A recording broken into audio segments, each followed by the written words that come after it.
Lochoya sampo pa gyo trashe pa tuche tempe trinle yarmoda pelge drolor zampe se parace palde alame shabla solvade Om Guru Vajradhara Sumati Munisha Sanekar Uta Varda Nishri Bhadra Varsa Manya Sarva Siddhi Hum Om Guru Vajradhara Sumati Munisha Sanekar Uta Varda Nishri Bhadra Varsa Manya Sarva Siddhi Hum Om Guru Vajradhara Sumati Munisha Sanekar Uta Varda Nishri Bhadra Varsa Manya Sarva Siddhi Hum Om Guru Vajradhara Sumati Munisha Uta Varda Nishri Bhadra Varsa Manya Sarva Siddhi Hum Om Guru Vajradhara Sumati Munisha Sanekar Uta Varda Nishri Bhadra Varsa Manya Sarva Siddhi Hum Om Guru Vajradhara Sumati Munisha Sanekar Uta Varda Nishri Bhadra Varsa Manya Sarva Siddhi Hum Dagi Jetsun Lama Tuche Che Nyamda Dala Tuche Sikso So Gebe Shesan Dala Tendo So Uyon Sunge Nawa Tsedo So Tseche Ningne Solwa Debe Tse Dechen Korlo Beso Lekshune Yila Sambe Dede Malupa Geme Lunge Drubra Chinge Lobo Tsoni Sodan Dikdun Shape Tse Dunge Namge Yinso Lekshune Labchen tsonyi yonso tsopa dan cherani tun chamra jingelo chancho parginin tsen tukun tu niu peme siudru lekshone chancho drube gegen kunshishi tungen de la drubra jingelo dagelo na chola chopa dan chemi samjur ngemba shiwa dan chedan tumbe dede malupa beme lunge drubra jingelo Dorna tingne tsirava tamchedan teche pardune kavatam.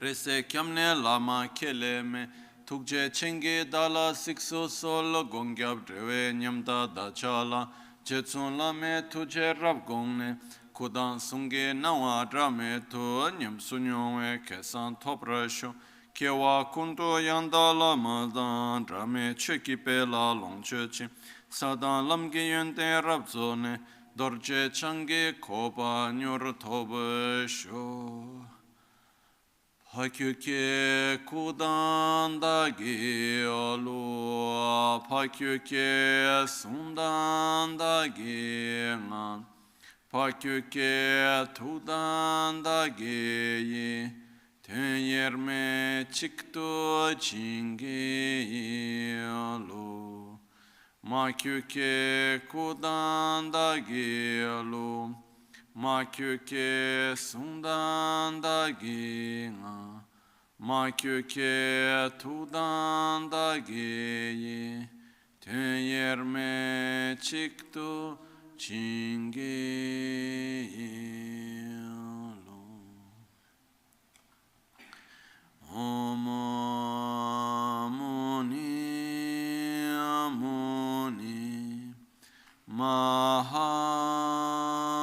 Mahamuni Shakyamuni Swaha Om Muni Mahamuni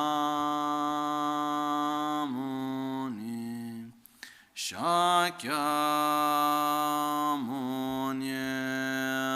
Swaha Om Muni Mahamuni Shakyamuni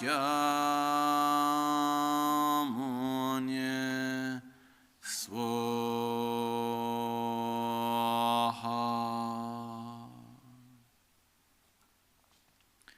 Sashipuki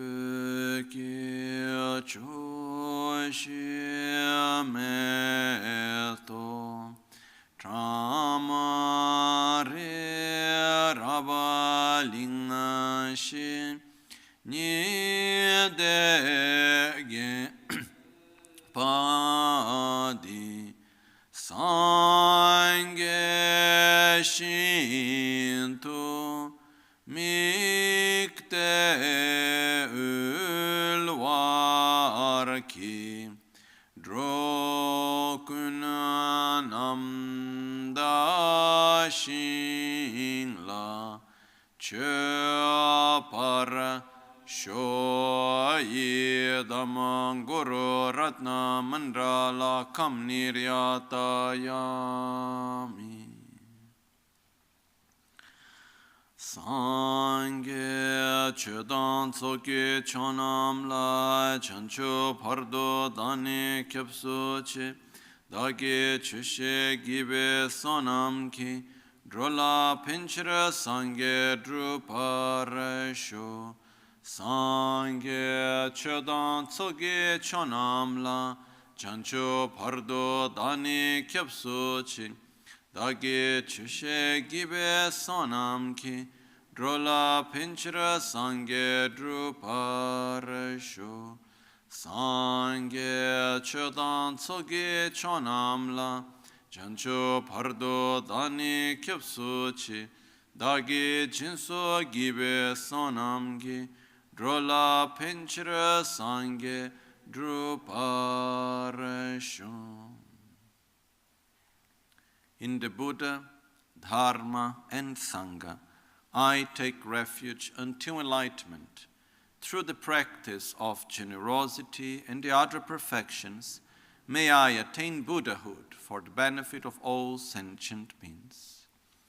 Nel Buddha, nel Dharma e nel Sangha prendo rifugio fino all'illuminazione. Con la pratica della generosità e delle altre perfezioni possa io ottenere lo stato di Buddha per il beneficio di tutti gli esseri senzienti.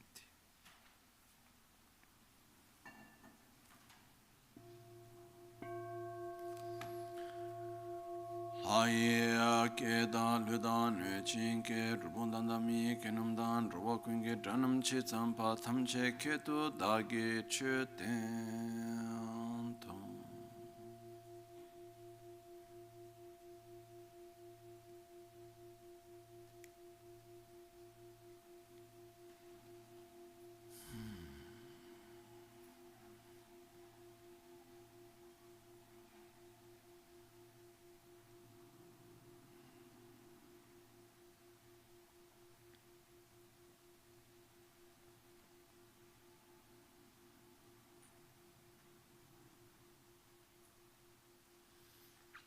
Buongiorno, good morning.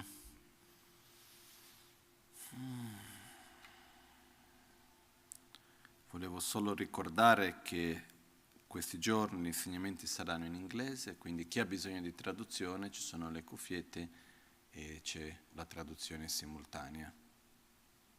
Almeno non c'è, non vedo la Maria lì.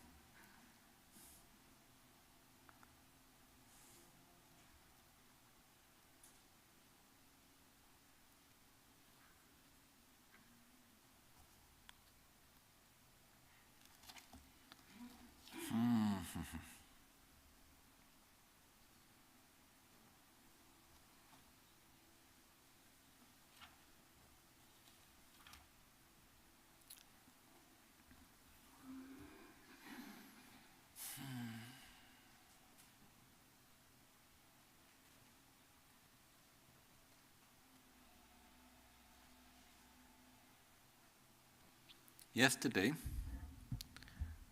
we did a short introduction. Finché non arriva Maria faccio io la doppia traduzione. Okay.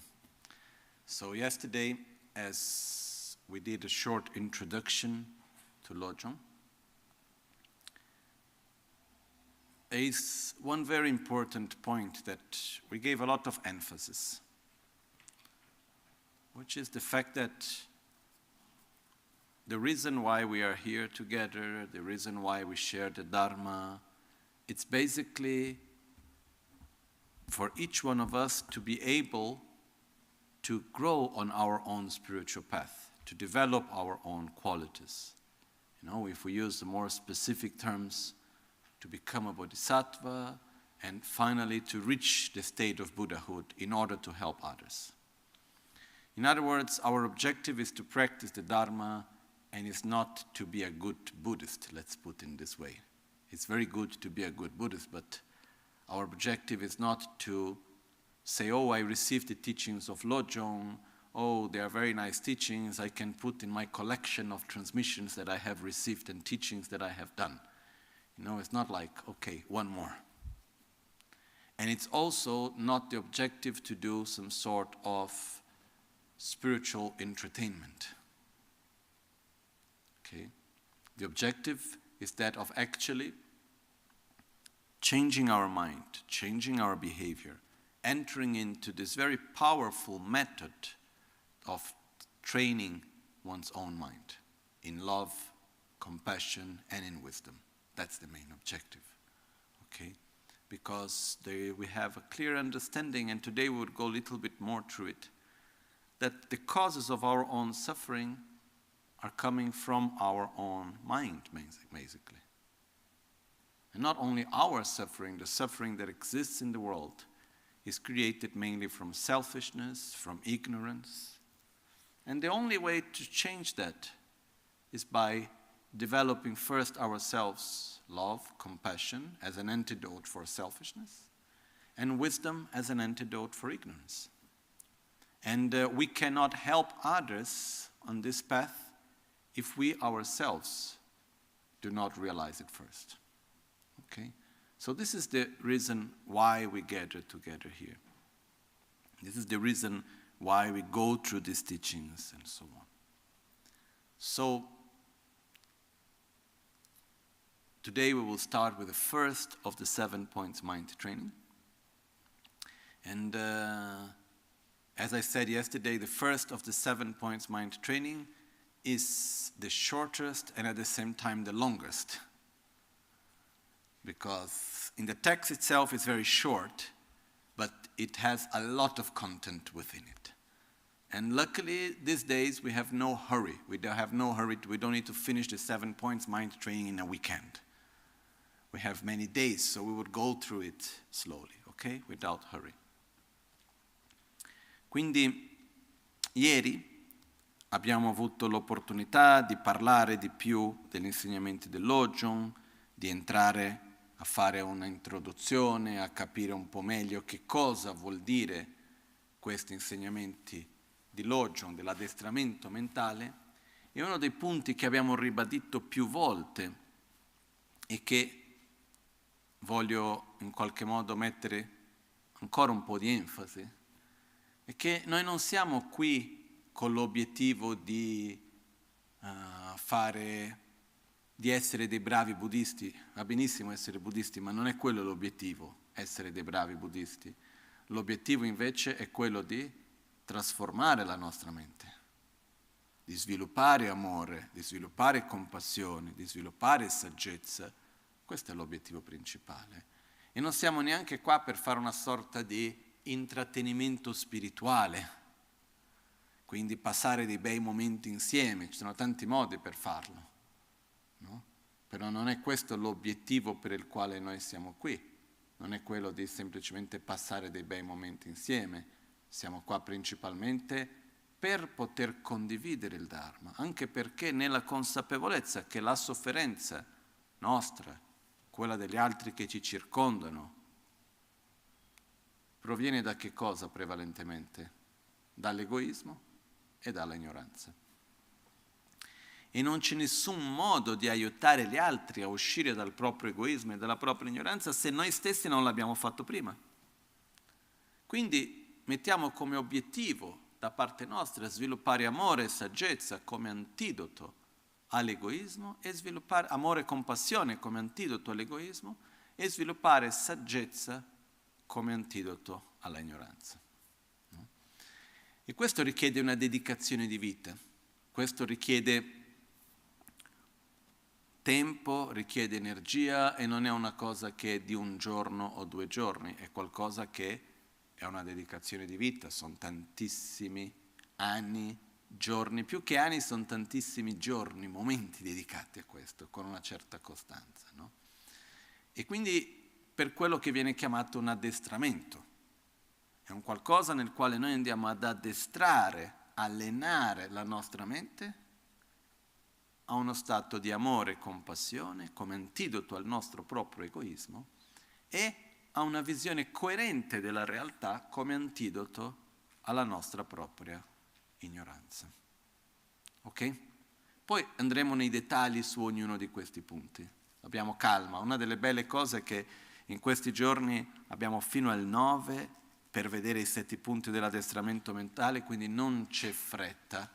E questa è una cosa, secondo me, molto bella, anche a me mi fa piacere, perché di solito abbiamo questa cosa che dobbiamo finire tutto nel weekend, quindi uno certe volte mette un po' di fretta, invece in questo caso non abbiamo fretta, abbiamo bisogno anche di dare il tempo per digerire, perché il nostro obiettivo qua non è conoscere i 7 punti dell'addestramento mentale, ma è poter elaborarli, poter applicarli nella nostra propria vita.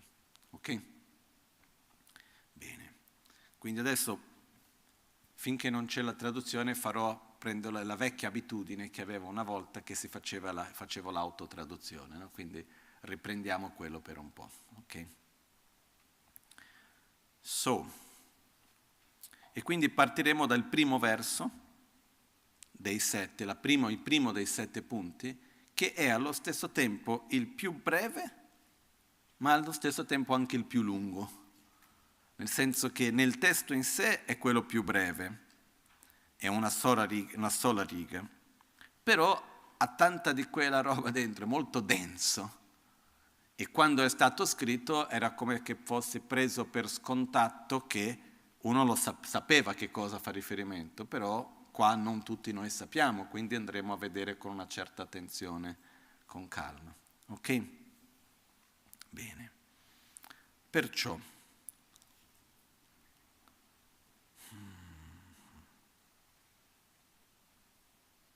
ok then.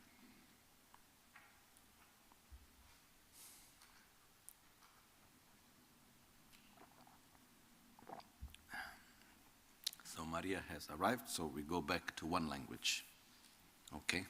Torniamo a una lingua, anche se qualcuno farebbe piacere l'autotraduzione, però è solo che per me è il doppio dello sforzo, però si fa quando è necessario, si fa con piacere, no? Più che altro che il doppio dello sforzo è anche la metà del tempo, no? Ok? Va bene. So we go back to one language, ok? Ringraziamo Maria che traduce. Sapete che di solito, quando si fa traduzione simultanea, per dire da un punto di vista professionale, chi fa per i congressi, eccetera, il tempo massimo che è permesso per normativa, non è una legge, ma per la OUNI, eccetera, è 45 minuti.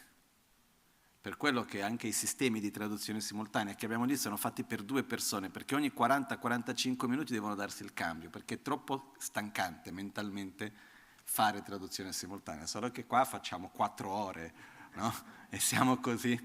E quindi ringraziamo anche Maria e chiunque altro faccia questo per questi giorni, per essere qua, per permetterci di parlare in una lingua. Ok?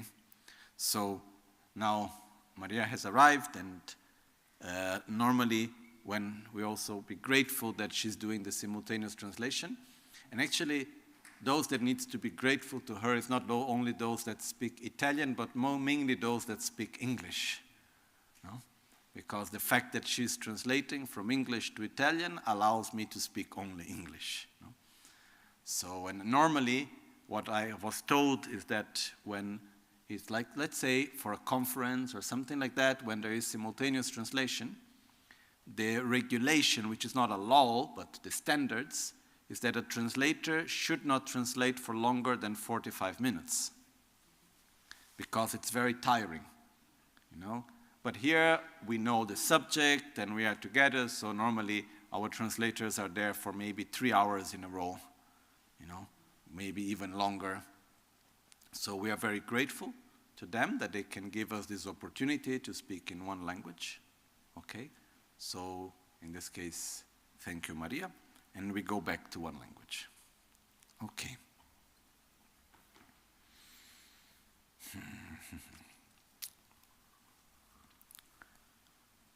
tukje chembola cha tselo menga du zi nimbo de serlim pani gyupain dorje nima junshin shin shungdon la so shebrcha ningma ngabo deba de chanchu lam to gyurwa yin. I prostrate to great compassion. I pay homage to great compassion. The essence of this nectar of secret instruction is transmitted from the master from Sumatra, Guru Suvarnadipa. You should understand the significance of this instruction as like a diamond, the sun, and a medicinal tree. This time of the 5 degenerations will then be transformed into the path to the fully awakened state. So, if we follow correctly these instructions that are going to come, if we really do it in the right way, we can transform the difficult situations, the adverse circumstances, into the path to enlightenment. And even in the circumstances of degeneration, we can actually reach the ultimate state of a fully awakened state, of the ultimate state of Buddhahood. Okay? So we start with the first one of the 7, but let's do one thing first. Let's go through the 7 first. We'll just read the main titles, okay? The main parts of which are what is the actual 7 points mind training. So we have an overview. And then after we will go to the first one. So the first of the 7 is first explaining the preliminaries as a basis for the practice. So the first of training is creating a good basis in order to train oneself in love and wisdom. Okay? It's first of all creating a good basis. Second is the actual practice, training in the awakening mind, which is, in other words, training in relative and absolute bodhichitta, which, in other words, making it simple, is training oneself in love and wisdom. Okay, so first, we need to train ourselves on the basis, explaining and training the basis, which we will see today and tomorrow. Second, we start with the actual practice, which is training in the awakening mind, which is training oneself in love, compassion, so-called relative bodhicitta, and training oneself in wisdom, so-called absolute bodhicitta. Okay? Then we have the third point, which is transforming adverse circumstances into the path to enlightenment. Okay, that's a very important part also. Is we train, we learn and we train how to transform the difficult situations of life. Sickness, conflict, and any other difficult circumstances of life. How do we transform it into the path to enlightenment? Then the fourth point is how to integrate the practice of mind training in a single lifetime, which means how do we integrate the practice in every aspect of our life. The fifth is understanding how our mind training is going. It's basically the measure of having trained the mind. We need from time to check how is my training going. How do I know if I am training myself correctly? Okay? Then the sixth are the commitments of mind training, which are basically 18 vows that we take, that if we want truly to train our mind in love and wisdom, there are these 18 things that we should avoid. Okay? And then the 7th point is the precepts of mind training, which is against commitments. But the main difference is that when we say vows is what we need to avoid, precepts is what we need to do. So basically here we have the 22 precepts of mind training, which altogether it's 18 plus 22 commitments that we take, which are like guidelines on a very practical basis for our daily life. For me, this is a very, very important part, because they really is like a guideline for our life. So basically the 7 points, it's quite simple. First of all, make good foundations. Have a good basis, okay? And we will go through it in this next maybe 1, 2, 3 days, whatever is necessary, okay? So first of all, make a good basis. Second, train yourself in love and wisdom.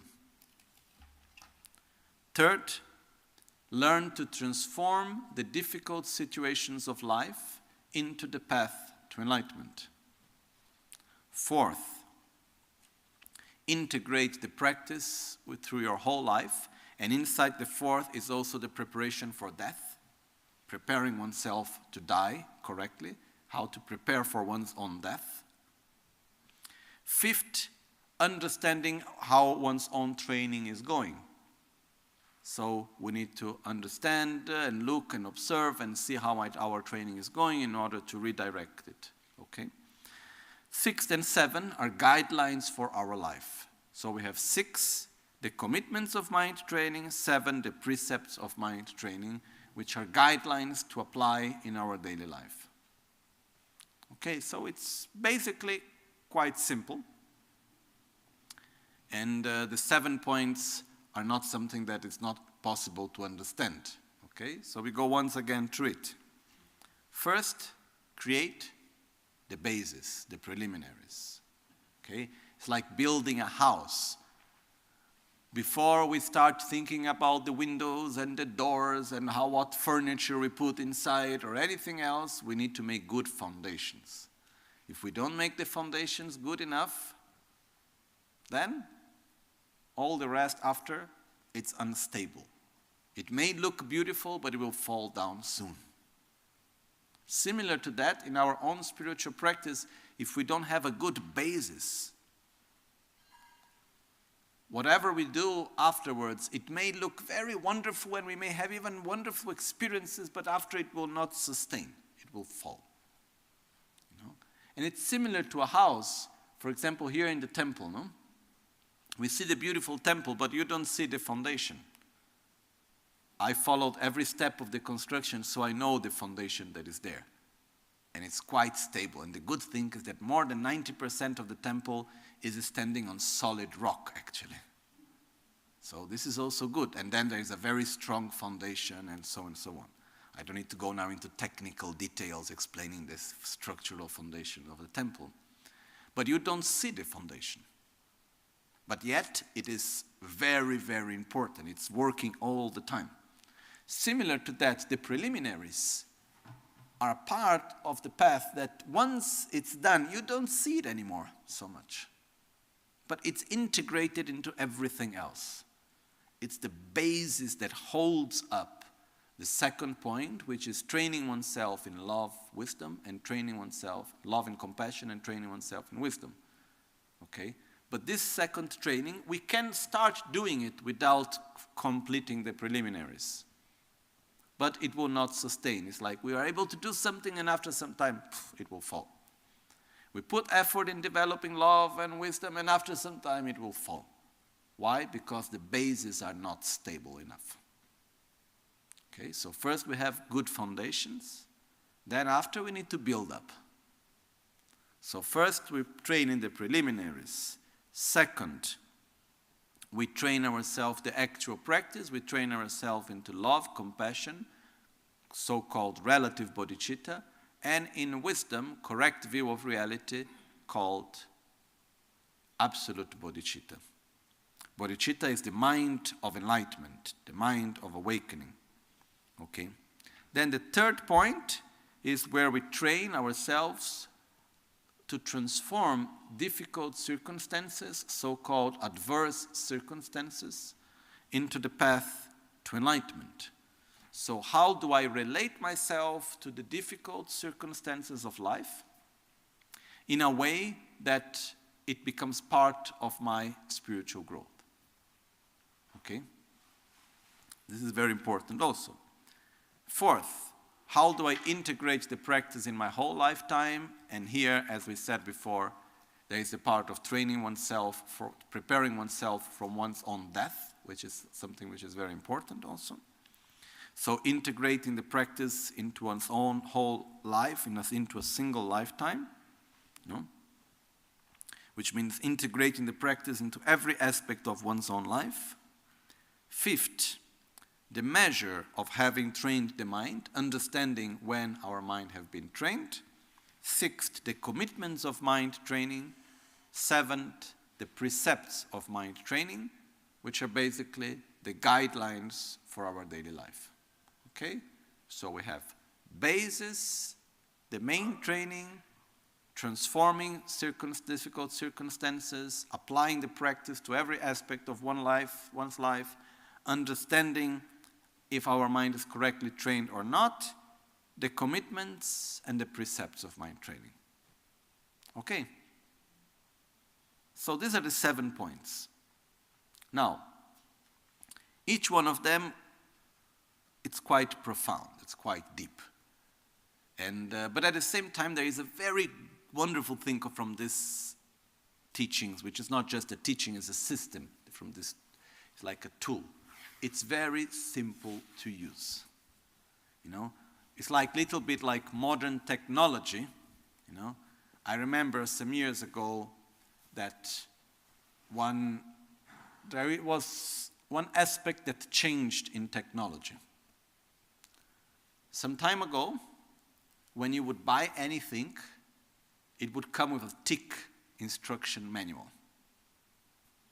And before being able to use it, you needed to read up and down and check and here and there. And then slowly came this new idea that the best technology is the one that actually is self-explanatory. You don't need a manual.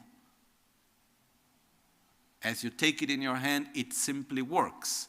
And it looks really simple, but behind there is a lot of technology. There is a lot behind. Lojong is similar to that. If we want to go deep into it and enter into the details and give the explanations into many things, it's extremely profound. And we can stay years and years explaining and going into details. But at the same time, it's easy to understand. It's simple. It's accessible to everyone. Okay? And its main focus is in its function. It's in being useful to our life. It's not the main focus of Lojong is not philosophical understanding. It's transforming one's own life, training one's mind into love and wisdom. That's what it is about. Okay, so it's something very practical. So, let's start on the first training. Okay?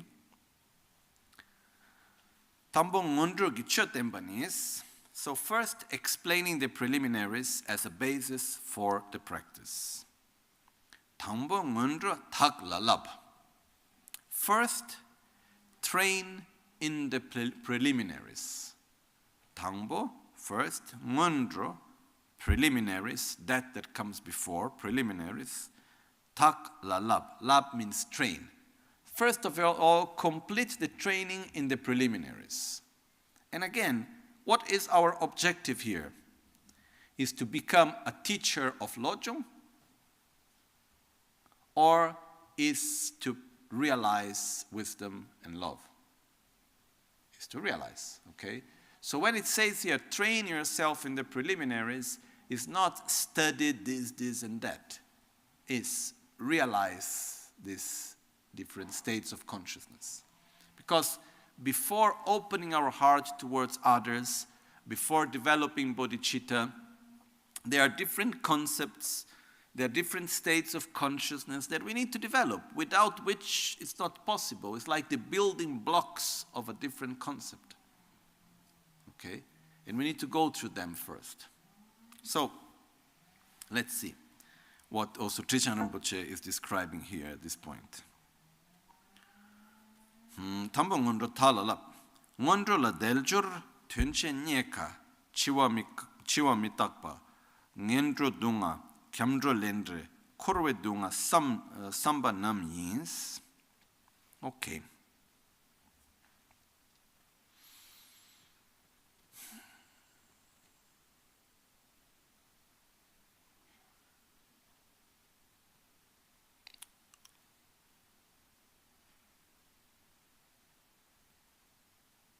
Formally, the preliminaries are understanding the preciousness of this life, realizing our own mortality, so it's the certainty of death and the certainty of the uncertainty of the moment of death. Okay. Understanding what is samsara, seeing the general and specific sufferings of samsara, taking refuge, understanding and realizing, understanding at least into one's own consciousness, the law of karma, okay, and based on that, developing a strong intention to get out of samsara. Okay? So this is part of the preliminaries. So we can see the preliminaries, very easy also. Let's take the Guru Puja, verse 84. Actually starting in verse 85. Okay? Can someone get me an English version of the Guru Puja, please? Okay.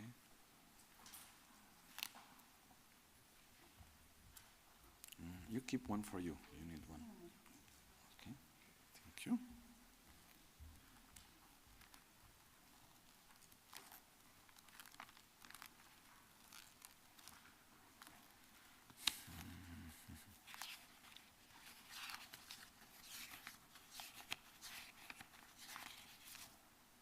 Okay. If we see in the Guru Puja, we start with verse 85. 84 is the basis before still, is before developing the basis, which is how to rely upon our spiritual guide, the root of spiritual path. Which is like, okay, before we start walking on the path, we need to find someone that guides us on the path. Okay? Then, after that, the other part of the preliminaries go on. The second step is developing the aspirations to take the essence of our human life, which is recognizing the preciousness of this life, developing the awareness of understanding the preciousness of this life. Okay? We are in page 137 of the Guru Puja, verse 85.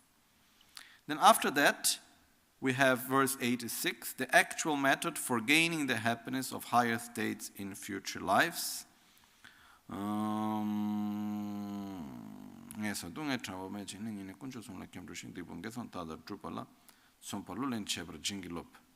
And in this verse, in verse 86, is reminding us of basically understanding what is samsara, the general and specific sufferings of samsara. There is a part of taking refuge, and the part of the law of karma. All of this is in verse 86. Okay? And verse 87, developing the wish to gain liberation. And verse 88, practicing the path that leads to liberation. So basically, from verse 84 to verse 88 is the part which is called the preliminaries. Okay? So if we read it carefully, the instructions are also in here. No? So I will just go through it once. Then after we will explain it in maybe a more easy way to understand. But it says, Shincho tamba jetsun lamala chujin kube sowa tabetu dele tsawa gombo kyoniki geshin jetsun zimbra chingilob.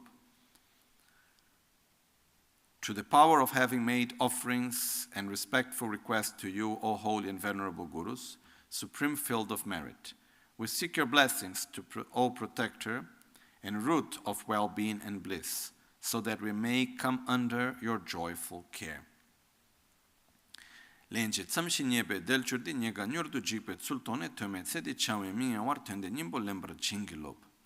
Realizing how this freedom and endowments is found but once, is difficult to obtain, and it's easily lost, we seek your blessings to partake of its essence. Make it worthwhile and not be distracted by the meaningless affairs of this life. Ngeson dunge barwe mejingne ningne kunjo sumla kemdro shindipon getso tada drubala tsombarlu len chebra jingilob. Aghast at the searing blaze of suffering in the lower realms, we take heartfelt refuge in the three precious gems and seek your blessings, so that we may eagerly endeavor to practice the various means for abandoning what is bound to misfortune and accumulating virtuous deeds. Leda nyumon balon traduto dunga sumgi chusi mambotse tamijiron sitso chembole tardo shudra kiawara jingilob. Soka tsamra drawe korwadi gawe tsiltar tongwe lobane labson pape norgi zosunte tarpe gensen zimbra chingi lob. Violently tossed amid waves of delusions and karma, plagued by hordes of sea monsters, the three kinds of suffering, we seek your blessings to develop an intense longing to be free from this monstrous ocean of boundless and vicious existence. Having abandoned the mind that views this unbearable prison of cyclic existence as a pleasure grove, we seek your blessings to partake of the treasure of Arya's jewels and the three higher trainings, and thereby uphold liberation's banner. Okay.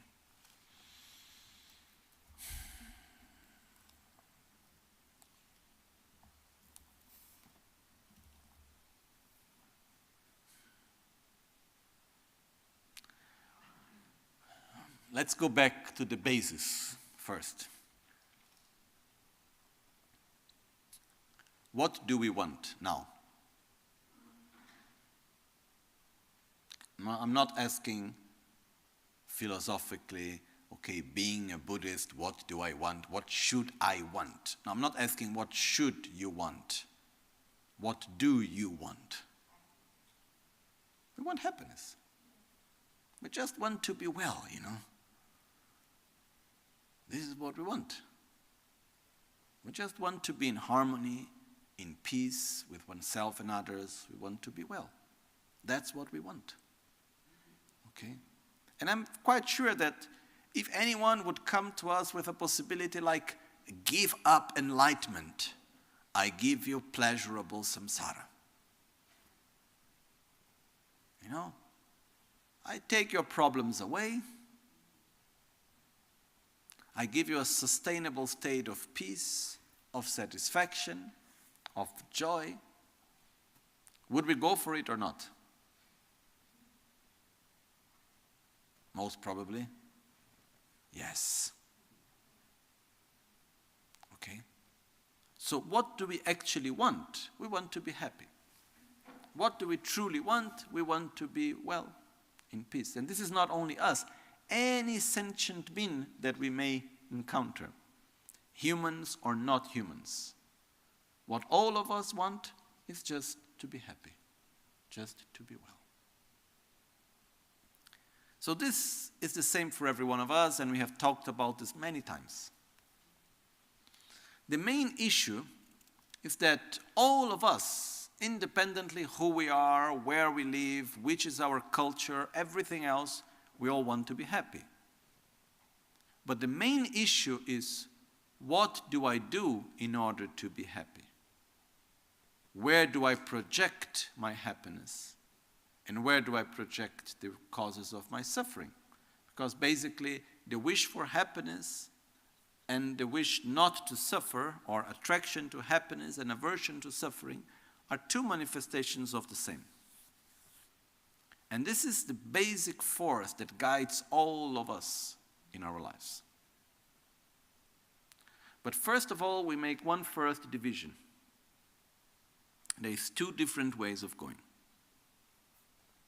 One way is that in which we project that our happiness and our suffering depend on external conditions, mainly. Okay?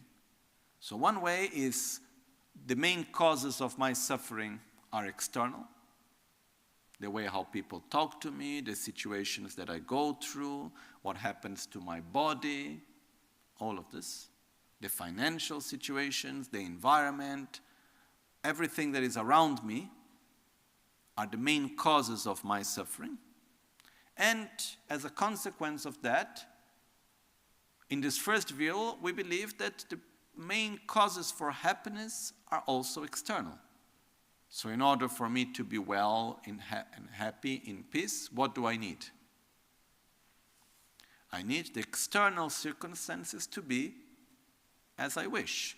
So I need to live in a peaceful environment with nice people that care for me. I need to have the objects of desire. I need to have a pleasurable body and nice objects to experience. I should never experience thirst and hunger or heat or cold. And I should be in a perfect condition where I can get everything that I want and I can avoid everything that I don't want. Okay? So this is part of the first view, the first paradigm, which is that suffering is created by external conditions, mainly. It's not that when we are in this paradigm, it doesn't mean that we don't see at all our inner aspects. We're not talking about that, but mainly our suffering is depending on external conditions. And as a consequence, we project our happiness mainly into external conditions. Okay? This view is divided again into two. There are those that believe that it's possible to be happy in this life, and so will try everything they can to create the perfect external conditions in order to be happy in this life. So it's a constant effort to eliminate the circumstances that we don't like and create good, positive circumstances as we want in order to be happy. The other type, the other way, is when those that actually say, no, it's not possible truly to be happy in this life. So I project that I will be happy after I die by being reborn with all the necessary conditions I want. Okay? And since long, long time, human beings have been into this too. We try to be happy during our lifetime by gaining pleasure, power, by trying to make the world around us as we want it to be. In essence, we try to become happy by gaining the object of desire, by avoiding the objects of aversion, by keeping the objects of attraction. Through power, through pleasure of the senses, through wealth. Okay? And then there is another part in which we say sometimes the two go together. What is not possible in this life, if I act correctly now, I can be reborn in a paradise. And what is the idea of paradise that we human beings have developed in all the centuries that came, independently of religion? If we need to make it simple, paradise is a place where we can have everything that we want, avoiding everything that we don't want. So paradise is a place where everyone that I love will be there waiting for me. and they will always be nice and kind. It's like in paradise, I will meet the ones that I love, and they would only have the nice parts of them. The bad parts of them, they will keep aside. In paradise, I will be able to experience constant pleasure, and there will be a lot of wealth, and everything is nice, and there are no any sort of circumstance that will make me suffer. And it is eternal. So I don't need to separate myself from what I want. So ideally, we project the paradise as a place where we can have everything that we want, we can avoid everything that we don't want, and we can keep forever what we like.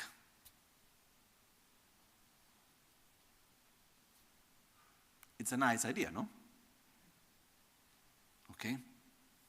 So, here we have this first view, this first paradigm, in which happiness and suffering depends on external conditions.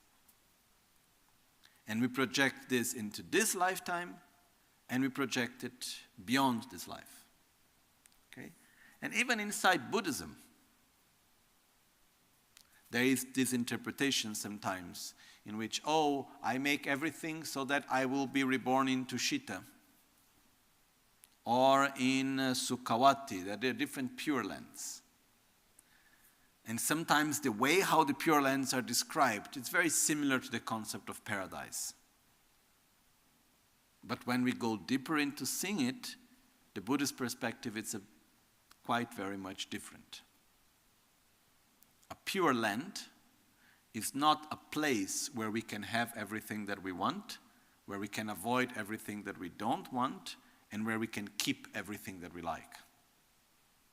A Pure Land, it's a place where most of the beings living there are beings with a very high spiritual development, which means are beings with a lot of love, compassion, stability, wisdom, peace, harmony. No? For me, one of the best descriptions of a Pure Land, imagine a place that you go to live, and then when you go out to buy bread, the person selling you bread was like Lama Michel Rinpoche. Then you meet someone on the road, you go to take a coffee, and then the bartender is also like Rinpoche. Loving, kind, with wisdom, and so on. And then, everyone around, most of the people, you take a taxi, the taxi driver also. You go to work, your colleagues and boss, they're also everyone like this.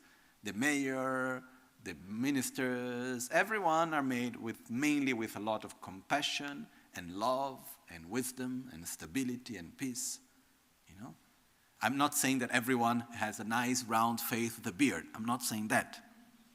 I'm talking about the inner qualities. Okay? This is what we talk. Not everyone, but most are like this.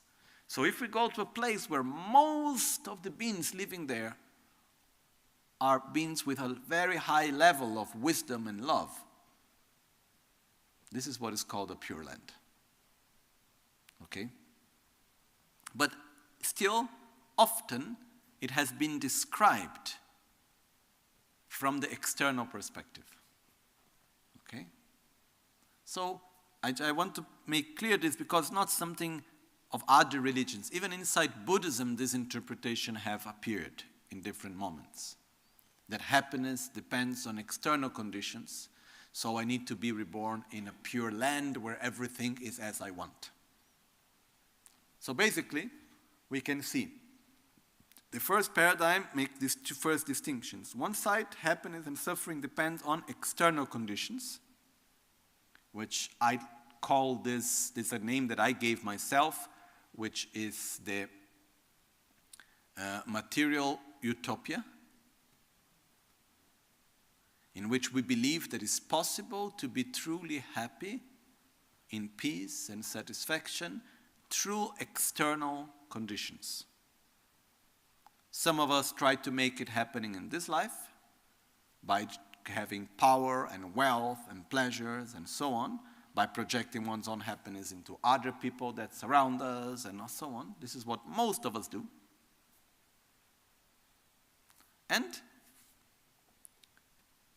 some of us project the same material utopia beyond this life, projecting, okay, if I follow well things as I need to do now, then I will be reborn in a perfect condition after.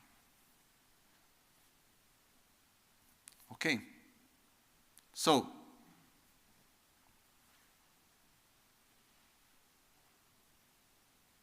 it's very important for us to see clearly this first paradigm,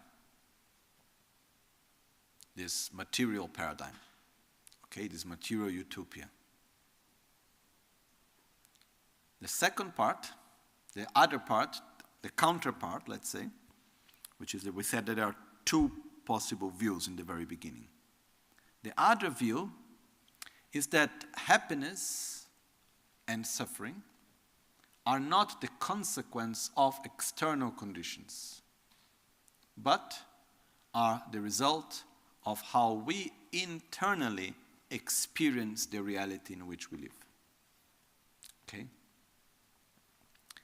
So, as a result of that, the path for happiness and the path to avoid suffering, which is the same, it's not based on creating perfect conditions outside, but it's based on transforming the way how we relate to reality and developing inner qualities that allows us to experience joy, peace, stability, and so on. Okay? Buddhism is part of this view, but not only Buddhism. There are other views also. It comes to my mind the ancient Greeks. Not all of them, but for example, within the ancient Greek philosophy, which was a paradigm, was a way of living, was not just philosophy as let's think about complicated questions of life. There was, for example, the Stoics. They had very clearly this idea of happiness depends on how you relate to reality. It cannot depend on external conditions. So it's not something which is specifically of Buddhism, but Buddhism is part of this view. Okay? So we make first of all this first distinction. And it's very important for us to understand that we are not talking here about understanding the different religions and understanding the different philosophical views. We are talking about the most fundamental aspects of our lives, of our existence, which is at the basis of everything that we do and experience, we want to be happy. Where do I project my happiness? What do I do in order to be happy?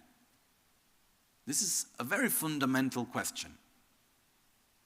And the point here is not let's study religions and philosophies. No, it's let's understand ourselves and let's see if what we are doing has any sense or not. Okay? So, from these two possibilities, in our own life, where do we put our energy? Okay? We may jump a little bit from one to the other, but mainly where are we? Where do we project when we experience suffering? Let's try to remember the last time you suffered. Last time you had a sensation that you wanted it to end as soon as possible. Okay? Where do you project that suffering? Not philosophically, not like after analyzing, spontaneously, direct. Outside. Or not? Yes. Why do we suffer? Because people don't do what they are supposed to do. Because people are not what they are supposed to be.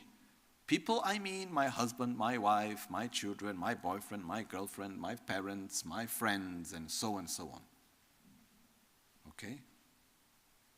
Then why we suffer? Because we lose money. Because we don't get what we want. Because I wanted to have a Christmas with everyone having lunch together and it was not possible. I suffer because I have pain in my body. I suffer because I need to separate myself from those that I love and from situations that I like. But most of the times we suffer because reality doesn't correspond with what we think it should be. Do we see ourselves into this? Okay? So, for me, it's very important that we need to understand, we need to see clearly, where am I? Where each one of us is. Okay? And we see that we are part of this. Most of us, I cannot say for each one of us, because I don't know what is happening inside of you. But from my understanding, most of us, not to say all, but most of us, we live into this paradigm. Okay? And then we have a conceptual understanding of the other paradigm. We just say, yes, actually, if we start analyzing and reflecting, we say, oh yeah, actually suffering is coming from mental defilements and so on. But when we come to the difficult moment, we project outside.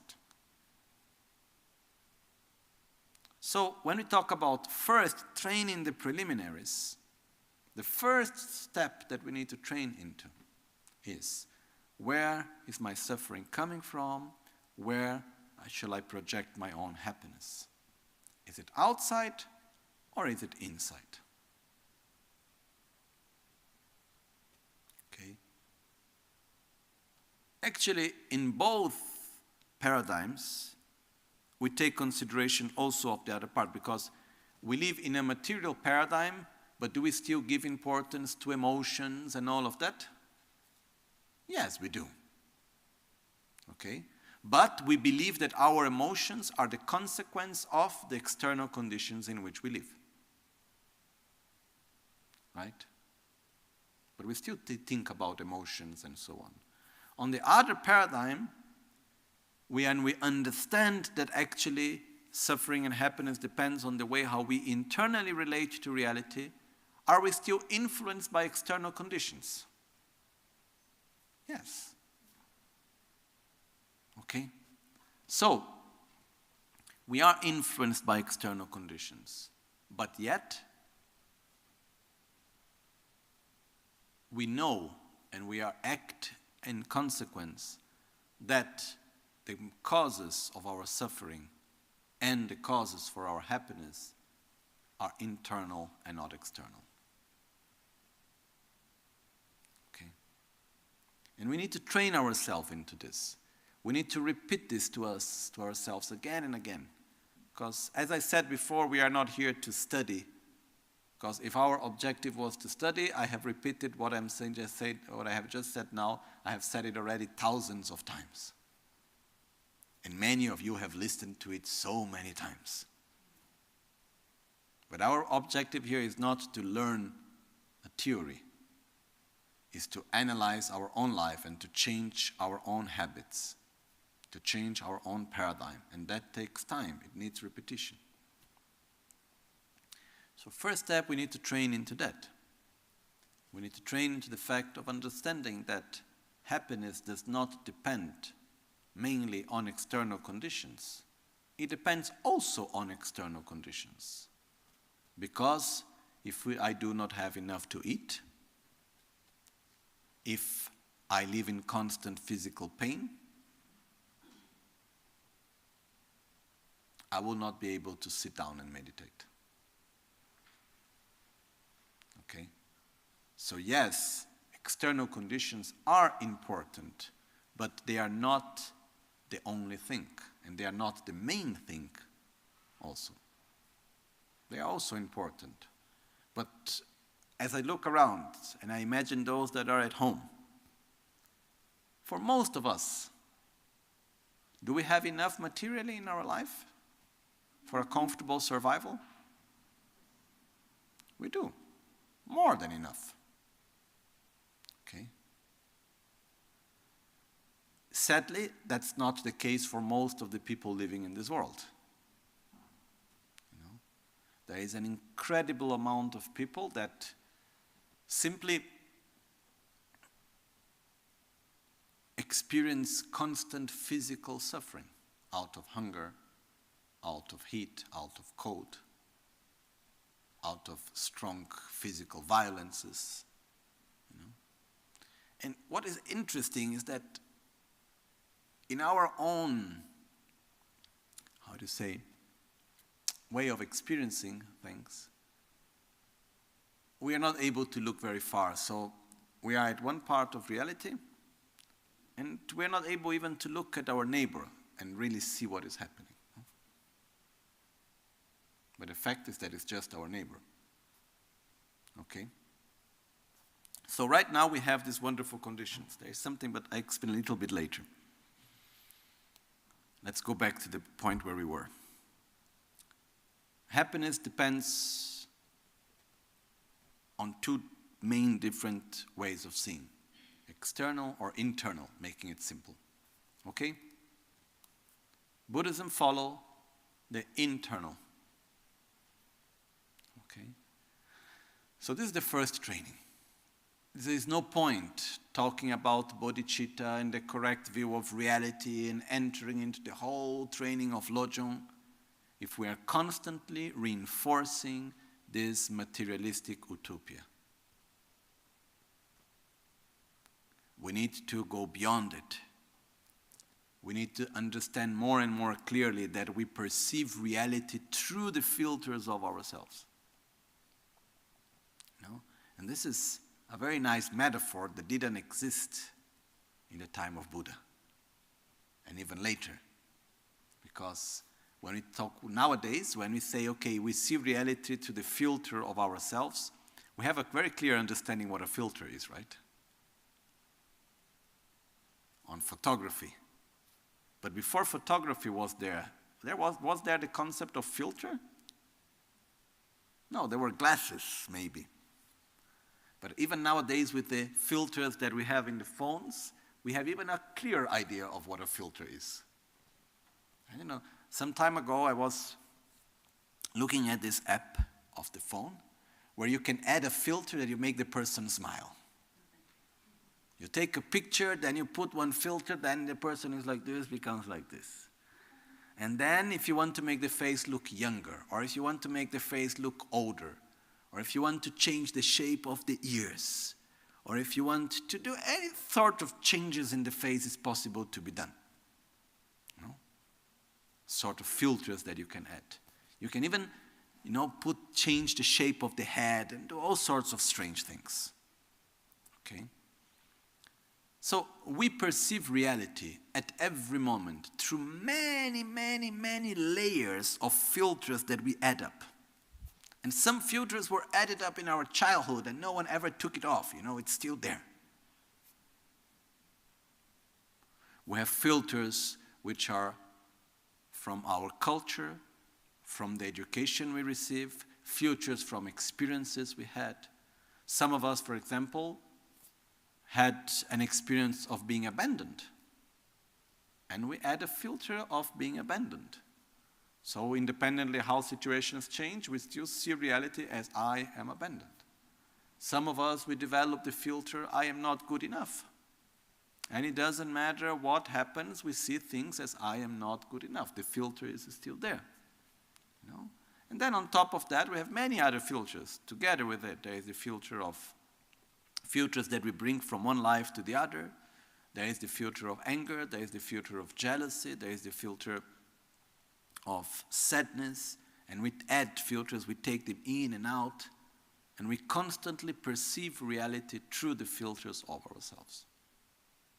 And when we look through it, it's actually very clear. Because the same situation, the similar situation, can be perceived in a complete different way according to the filters that we add. A different moment of our life, we see the situation in a complete different way. Why? Because we have changed. Okay. So, I don't know, is it clear that actually when we stop to analyze and see, the causes of happiness and suffering are actually internal and not external? That it doesn't matter how much wealth, pleasure, or recognition, people, whatever I may get, it will still not be enough. Because most of us already have, and it still is not enough. No? It's like nowadays we just passed Christmas. And then I listened this time to a commentary, which I taught also myself, and I listened few people saying, oh, there is Christmas lunch and Christmas dinner. And I remember as a child, the idea of Christmas lunch and dinner is, oh, that's the day where you can eat a lot of nice food. And it's the day where the family put out all the good food together. And it's a moment in which we enjoy and we make something special. No? But nowadays, every day is Christmas from the point of view of what we eat. Every day we can eat what we want. Because we are in a very wealthy part of the world. If I want to eat sweet, I have sweet. If I want to eat salty, if I want to eat meat, fish, if I want to have mango in the middle of winter, I can have. So what's the commentary? Oof, Christmas lunch, oh, too much food, Because every day is Christmas from the point of view of food nowadays, And what we see is that we already are in a situation where materially we have more than what we need. And still there is a lot of suffering. And we can see this so clearly. Look now, we just came out, we are coming out, not yet, but through this long period of COVID we are still in, but we had these long periods of lockdown. We still have to eat. We are in a comfortable house. But how much mental suffering is going on because of not being able to get out of the house? Because we need to be with ourselves. That's quite danger. No? I heard once one master saying, if you are alone and you don't feel comfortable, it means you are not in good company.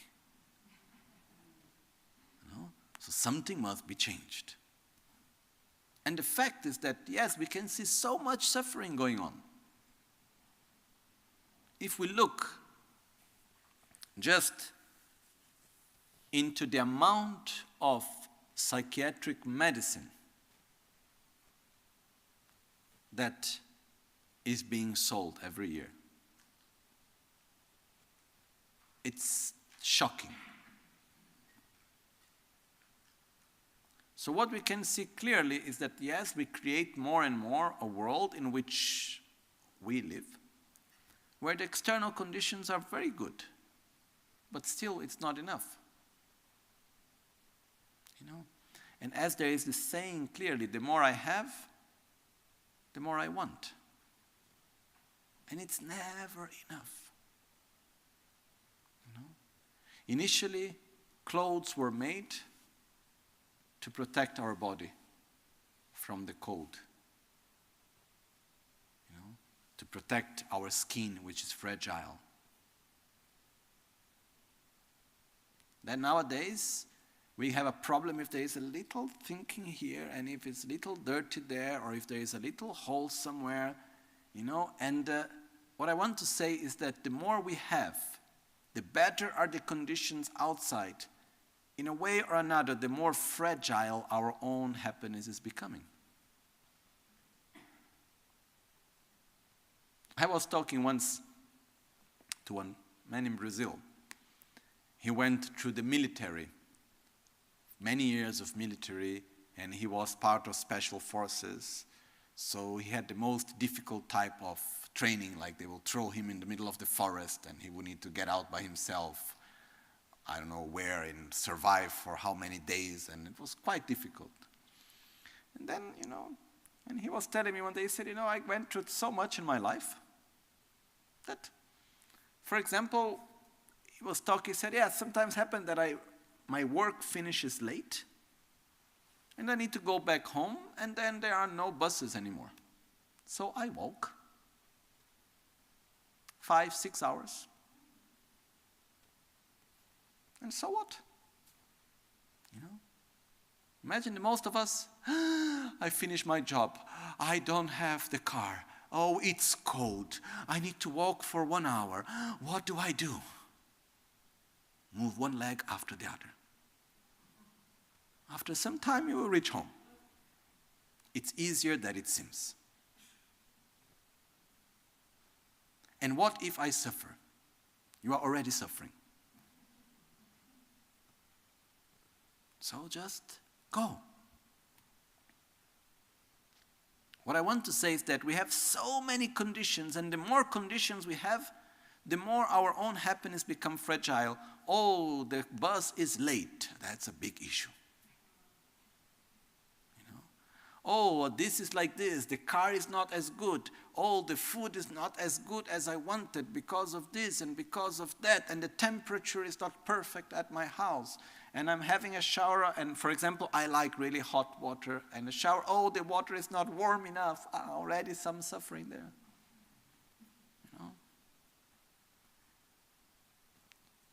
I don't know if it's clear that when we go above the threshold of our needs, and we accumulate a lot, we are way above the threshold of our needs. Okay, if the threshold of our needs is here, we are somewhere here. Okay? And when the more we go above the threshold of the needs, the more our happiness becomes fragile. The more small things can go wrong and we will suffer.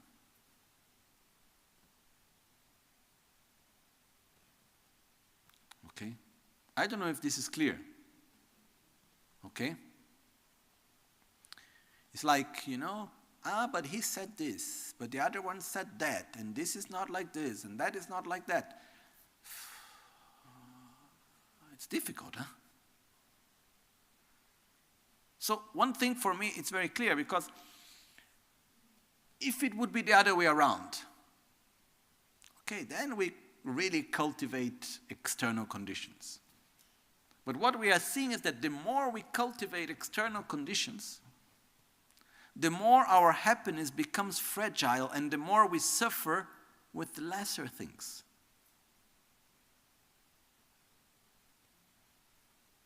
The more I have, the less I have. There is a threshold of survival of our physical needs. But when we go above, can we suffer because something that we like, we have something and it breaks? Or we lose something? Or someone takes something away from us, come home? Like I remembered one very small anecdote. When I arrived in India, it was the first year that I was living in the monastery in India. And then one day after I stayed a few months there, and I established all my things I brought there. I think it was maybe the second year, I'm not precisely sure. Anyhow, I was already living there. And then I went out for the Tibetan New Year to meet Rinpoche in Nepal.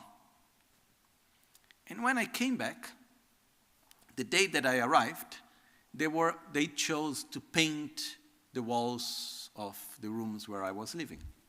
So in one way, very kind that they were painting. But in order to paint the walls, what they did with everything that was inside the room, put outside. Which, the first thing is someone touched my things. Already some uncomfortable feeling there. Okay, but they did out of kindness, they want to do it in the best way, and so on. Okay, finished the painting, put everything back inside, and then I start seeing that I couldn't find some things. I was 13 at the time, and I had a very nice collection of comics. And I was not finding many of them anymore. And other things I couldn't find. Then one day I was walking into the room of some other monk, and then I started seeing my stuff around. Oh, look, this is here. That is there. And I said, but where did you get this? Oh, someone lent it to me. And where he did get? Oh, it was there. Then I learned that Tibetan monastic culture, I don't know Tibetan culture as a whole, but Tibetan monastic culture has a very particular understanding about private property. Okay? Very different than most of us. Anyhow, I remember when I had this comic collection, and I liked it because it was complete. I would not read it, mostly, but it was complete. I don't even remember which comics were anymore, but it was there, and I liked it. I had some attachment to it. And then after some time, I start seeing that, okay, it was not there. So the first sensation is suffering. I was not happy with it. Then after some time, I look, but what difference does it make, sincerely? None.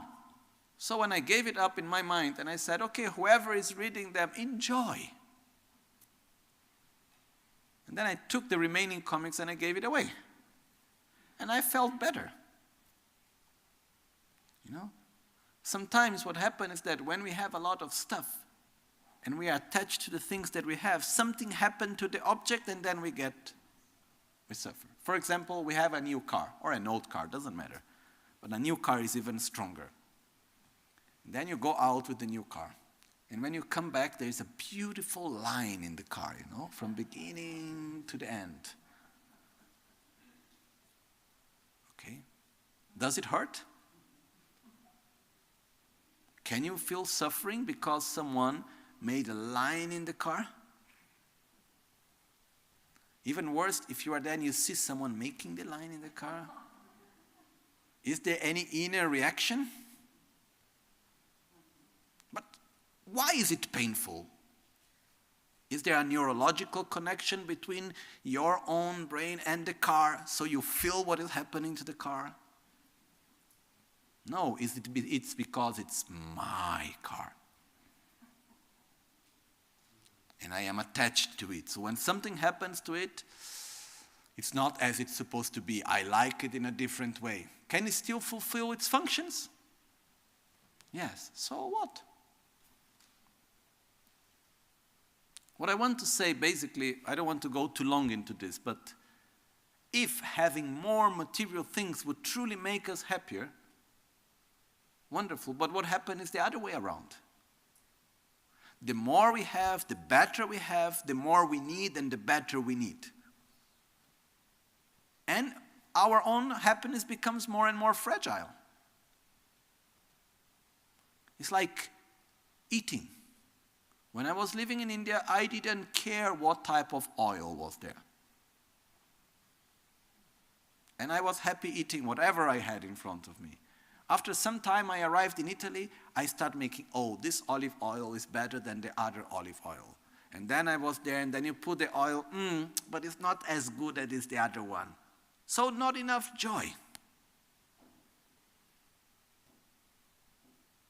It's like people that develop a very high palate for drinking wine.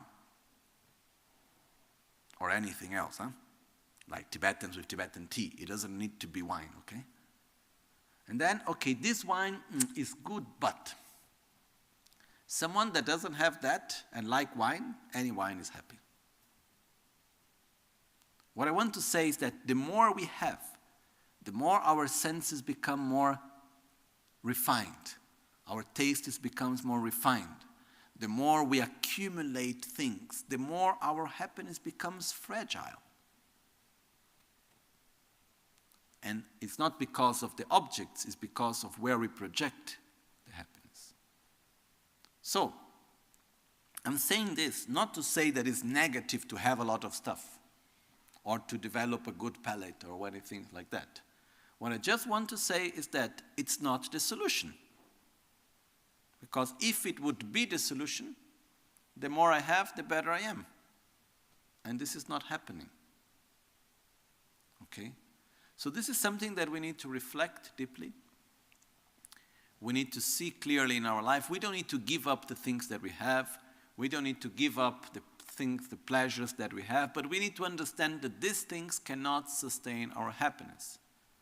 Our state of happiness comes from cleaning the filters, developing an inner state of satisfaction, of gratitude, of love, of harmony. And this is our main objective. Please Bernard. You said you talked thousands of times about the consequences of living a lifestyle which is beyond the level of requirements. Yes. Limitations on its, basically the consequences for the mental state that creates. There's clearly an analogy in terms of living in an environment beyond what is sustainable and how that also feeds back into the environment, which is something which is clearly writing for all of us now. Could you extend the argument? Okay. You look at the corollary and say what's coming back at us if we continue this lifestyle? Okay. There is one aspect which is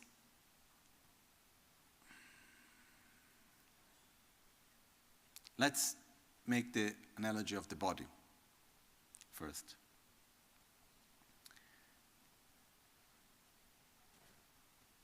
What is the importance of pain?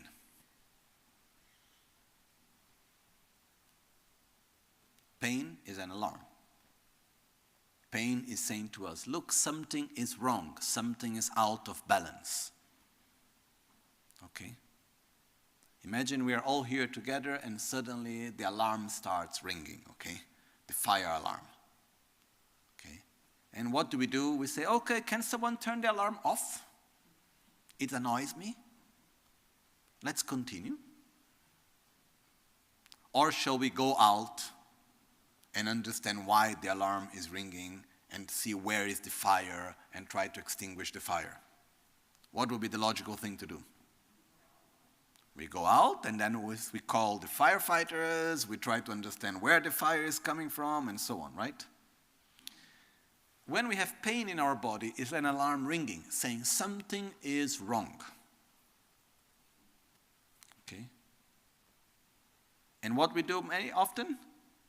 We shut the alarm down. Shut up. It annoys me. Okay? Pain has a function. Physical pain as well as emotional pain. Okay? When we suffer, it means that we are not in harmony in the way how we live. And the same thing happens to the environment. Okay? If we start having problems and difficulties connected to the environment, for example, we have different sorts of sicknesses that comes from the pollution. We have different types of physical and mental states of suffering, of sickness that comes from the way how we relate to the environment. The environment, when we live in a harmonious way to the environment helps us to feel better. But what we see more and more is that we experience the environment become harmful to us. So, for example, go to a place where there is a very strong pollution. Pollution in the air, pollution in the water, pollution of sound, pollution of light, electromagnetic pollution, and so on. Does it harm the body and the mind? This means we are doing something wrong. Okay? This means the way how we are relating to the environment is unhealthy. The same thing happens with our body, the same thing happens with our mind. When there is suffering, when there is pain, it means there is lack of harmony. We are not relating to the world, we are not relating to the body, we are not relating with our mind in a harmonious way. So we need to learn more how to listen to the alarms and how to act in relation to that. Okay? And environment is very important. This is no doubt. You know, it's not for any reason that Buddha went to meditate on a forest. It's not for any reason that all the monasteries and the places of meditation have been placed where environment was particularly pure and it had good conditions of the environment. And Rinpoche put a lot of emphasis. We need to take care of the environment if we want to be well. So, yes, internal conditions are fundamental, also but we are still influenced by external conditions. But when we go to look why we harm the environment, is created by our own selfishness and our own ignorance. That's the two main causes why the environment is being harmed. Okay? So we'll find the solutions also within our change of behavior and attitude from within. So now,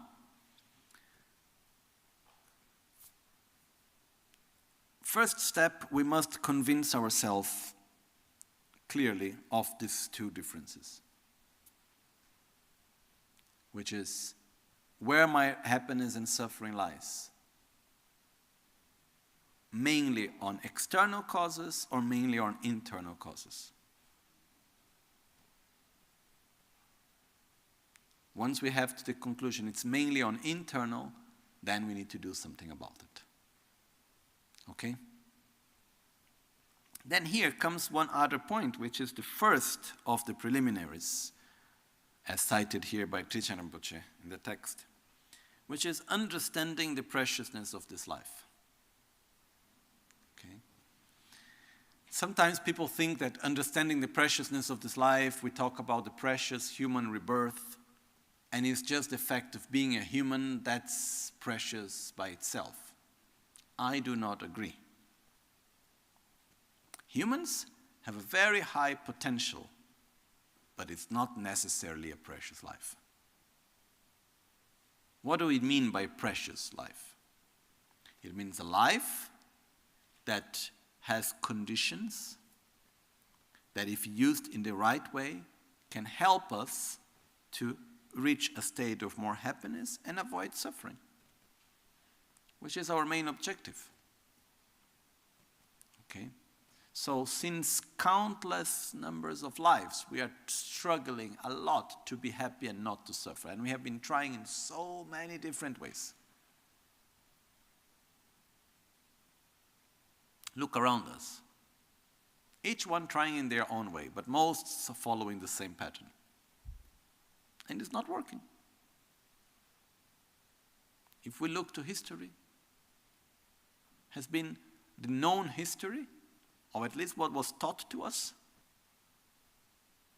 shows the repetition again and again of projection of happiness in things that cannot sustain it. And still we follow the same pattern. So now, for whatever reasons, and I don't know exactly why us, but we have the opportunity of having three fundamental conditions. We have someone that guides us correctly, which is someone that opens our eyes to see more clearly where our suffering is coming from and what we can do to be well in peace and harmony, which is not obvious. You know, just this very simple thing that we just said this morning of making the distinction of where we project our happiness, mainly external or internal. How many people that we know go through this reflection in their lifetime? Most of them are a minority. It's a minority. You know? And when we look around this world, most people go through the reflection, where do I project my happiness? Why do I suffer? Is it mainly because of external conditions, or it's mainly because of internal attitude? Do most people go through this questioning or not? No. Okay. So, already we are part of a minority. Okay. And that's something very special, actually. Because to be able to make this question and to go through the process, it means already having more clarity of what I need to do in order to be happy and to avoid suffering. And that's already a lot. there are three conditions. No? The first of the three, actually, is having the minimum necessarily materially in order to survive in a peaceful way. Okay? Because if we look, if we have a lot of physical suffering, there will be no space for mental analysis and meditation and reflection and anything else. No, if we want to make a trial, it's quite simple. It's quite painful also, but it's quite easy to do it. Not easy, but simple. Put yourself into physical pain. Whatever. Okay? I'm not advising it, just saying that is a possible way to look at it. If I put my hand at the hinge of the door and start closing the door, it starts getting painful. There is one point where it's so painful that the only thought that will come to my mind is, how do I stop the pain? How do I take the hand out of it? How can I stop the pain? You know, I can have a lot of preparation in philosophy and spirituality, and at that moment nothing matters. All I need is to take my hand out. Okay? And in this world, way too many people, and other forms of life also, they are born and they live with their hands in the hinge of the door. How many people live with hunger? We are around 7 billion people in this world. It is said, from what I understood, there are around 2.5 billion people live in hunger. And from what I read, in this past 20 years, the situation has worsened. It has not gotten better. Okay. Another 2.5 billion people live just above the poverty line, which means life is done only for survival. There is no any certainty, there is no any stability.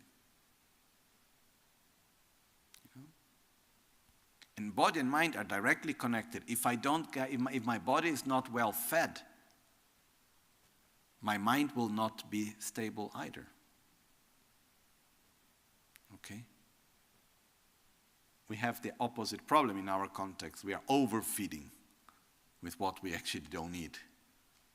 This is also bring effects to the mind, but that's another subject. Then there is 2 billion people left, which basically have enough for survival. Some of them have not so much extra, some of them have a lot extra. But from all these people, how many are living a life believing deeply into this material utopia? They are slaves of pleasure, slaves of consumption, slaves of power. Many, no? And this we answered before. How many people never even made it a question? Where do I project my happiness? Where is my happiness or suffering coming from? Is it mainly internal or external? Okay? So we can see we are part of a minority. No? Then, the second condition is having someone that guides us correctly. So the first condition is having the minimum necessarily materially, which we are in. The second condition is to have someone that guides us correctly, someone that shows us a path. And this doesn't necessarily mean to be Buddhist, but it means to encounter someone directly or indirectly, which means can be alive or we can be on a line of teachings that have realized love and wisdom and that have had the direct experience that can share with us, someone that can help us to open our eyes to see what we couldn't see, Someone that can give us the hand and say, come, let's walk together. That's even more rare. And we have it. And the third condition is to have joy in the path. To say, yes, I like to walk this path. Yes, I have joy into practicing Dharma and so on. And we have it. Otherwise, we would not be here together. We will be taking our holiday doing who knows what. There are many things that are much more pleasurable than staying the whole day in the Gompa. For example, I like having walks in the nature. I really enjoy it. We could go to the thermas. We could do so many nice things. We could take a nice set of movies and start seeing, from the morning to evening movies that we like. There are many things that we could enjoy ourselves depending on what you like. But why are we here? Because we find pleasurable on a certain level, but because we want to practice, we want to change something in our life. So we have these three conditions. But now, how rare are these? Let's think about the people that we know. Start thinking about our own family and friends and people that we relate in work and so on. How many of the people that we know have the first condition? Having the minimum material condition of survival? Many. Most of them, right? How many people have been guided correctly? How many people have ever started questioning what are we doing in our lives? Not so many. How many people wants to give priority in their life for their own spiritual path? Even fewer. Okay? So we have conditions that are very rare. And I'm not talking about being Buddhist. I'm talking about having these three conditions. It could manifest even in other religions, and it's not necessarily being Buddhist. So these three conditions are already very, very rare. It's a minority of the minority of the minority. But then, why are they so precious? Because being rare doesn't mean necessarily precious. There are many rare sicknesses which are not precious. So why are they precious? Because if we use correctly these three conditions that we have, we are able to clean the filters, we are able to change our way of behavior and our mind in a way that will bring us a state of peace, of harmony, of joy, of happiness. Will help us to go beyond our own suffering and to help others to do the same. If we use correctly these three conditions, we can gain what we have been wanting since a long time and what everyone on this planet wants, which is to be happy. Okay. So, we are in a situation which is extremely rare and at the same time, extremely precious. Okay. The question is, how do we use these conditions that we have? Do we simply indulge ourselves in pleasures and let the time pass the most pleasurable way as possible? Do we pass our life complaining about little stupid things because we don't have big issues in our life? Or do we want to use this life in a meaningful way in order to transform the one that continues from one level to another, from one life to another? There is an image that continues to come to my mind as I explain this, which is of a movie that I saw some time ago. And it's maybe one of the strongest movies that I saw in a long time. I don't know what's the name. I think the name in English is The Platform. It's a Spanish movie. And the movie, it's about a platform. And then it moves from one level to another. It's like a big, tall building without windows. And on every level of the building, there is a hole in the middle, no windows, a hole in the middle, and there are like hundreds of levels. And what happens is that you wake up in one level. And on the top level, there is a big kitchen. And before entering into this building, everyone is made a lot of questions, and one of the questions is, what is your favorite food? So everyone that is in the building went through this questioning, and they cook the favorite food of everyone every day. And they put all the favorite food in this platform. And the platform starts going down and stays for a specific period of time at each level. And you eat, and then the platform goes down. But the one down will get the remaining of the one up. If everyone eats only what they like or only what they need mainly, there is food for everyone, which never happens. Okay?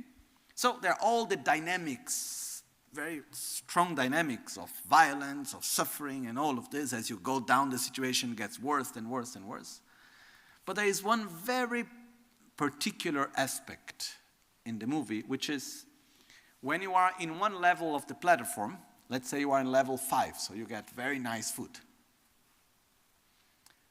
The tendency of people is to try to enjoy it as much as possible. But after 1 month, precisely 30 days, you wake up in another level, and you never know the level that you will wake up in.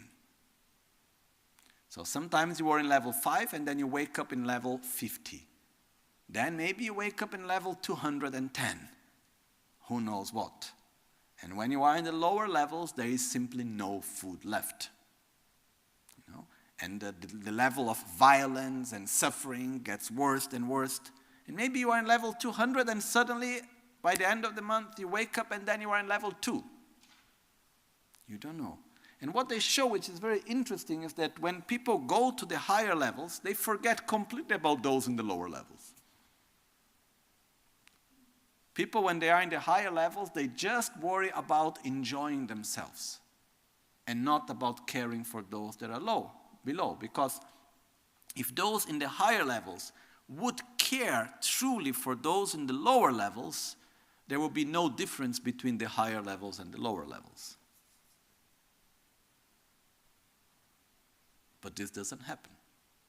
It's very similar to our society. Okay? It's a very strong movie, but it's a very good metaphor of samsara. Because right now we have wonderful conditions. We are in level 2. Maybe not level 2, we are in level 20. Which means we have wonderful conditions, but still there are some little difficulties helping us to see that we need to get out of suffering.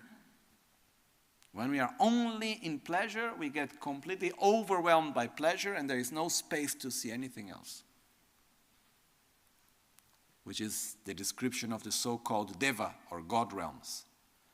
But samsara is the cycle in which we have conditions, but at one point, time's up, we die.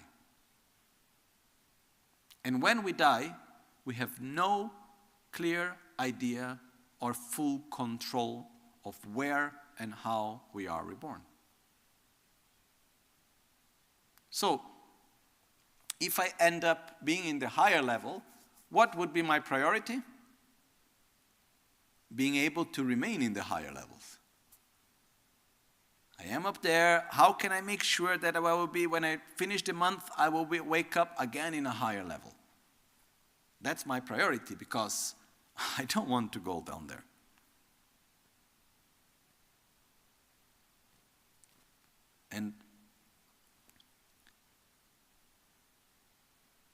But our memory is short.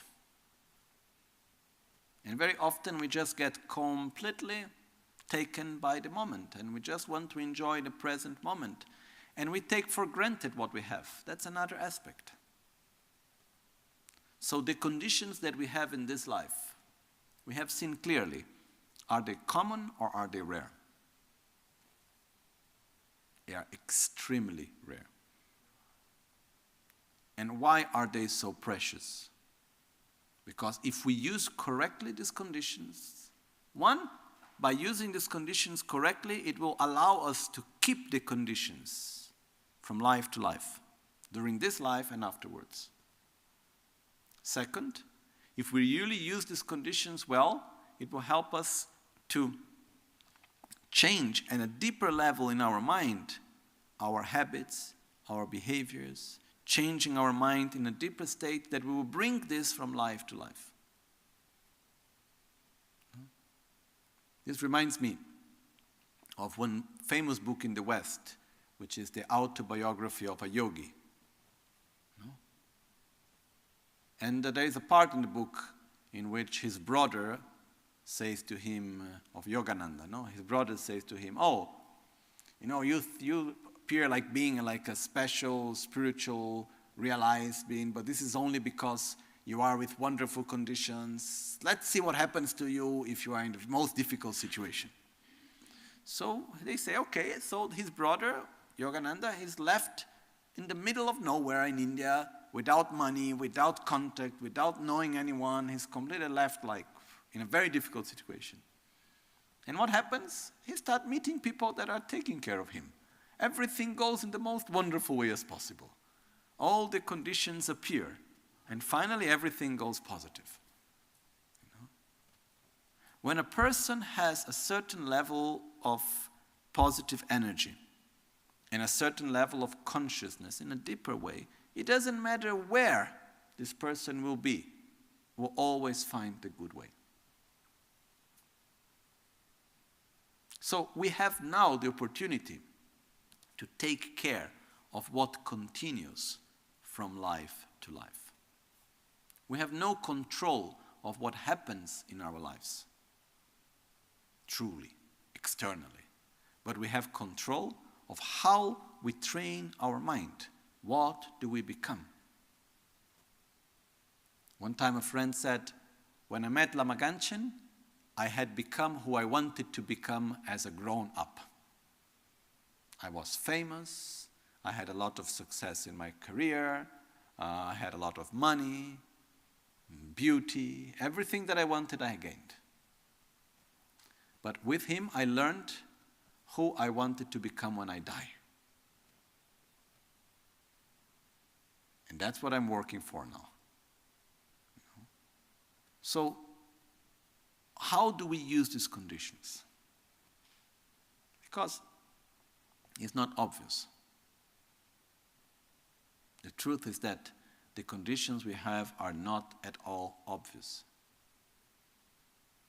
So the first step of the preliminaries is realizing the preciousness of this life. It's not only conceptually, it's to feel deeply, to stop taking for granted the conditions that we have. And to look at our own life and be amazed of it and say, wow, how come I am here? I don't know, but it's something really special. Because our conditions are not obvious. But for whatever reason, I don't know exactly why, our tendency is that we take things for granted. We get used to things. But once again, when we die, we can be reborn in many different forms. The ones that we know, for example, human is one form of life, but there are animals also. Let's think for 1 minute about animals. Okay? How many animals have good conditions to live in a nice way, following their instinct, in a nice environment, and so on? The majority or the minority? When we think about animals, which images come to your mind? A giraffe, an elephant, a nice dog? No, animals are mainly pigs and cows and chicken. Okay? 90% of the animals on this planet are animals that are there to be eaten, basically. Okay? And are animals that that live their life where their basic emotional needs are not covered at all. Do an animal have an emotional need or not? Like a pig or a cow or a chicken? No? Can an animal create an emotional connection to someone?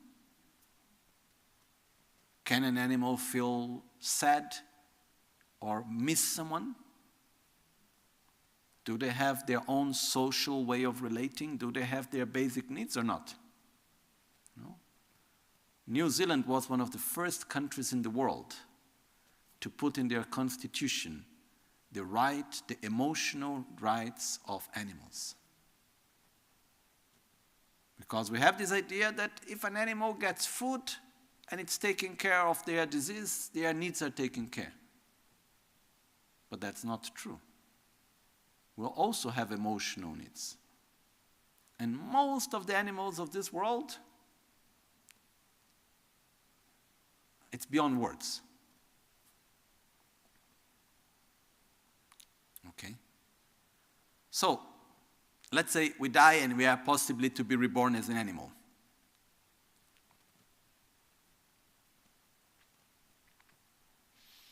No, sometimes I see people saying we have a nice dog and we say, oh, my dog or my cat, oh, I would like to be reborn like this. But that's, again, maybe we don't even know truly what they go through, and I don't think humans are necessarily superior to any other form of life. It depends how we live our life.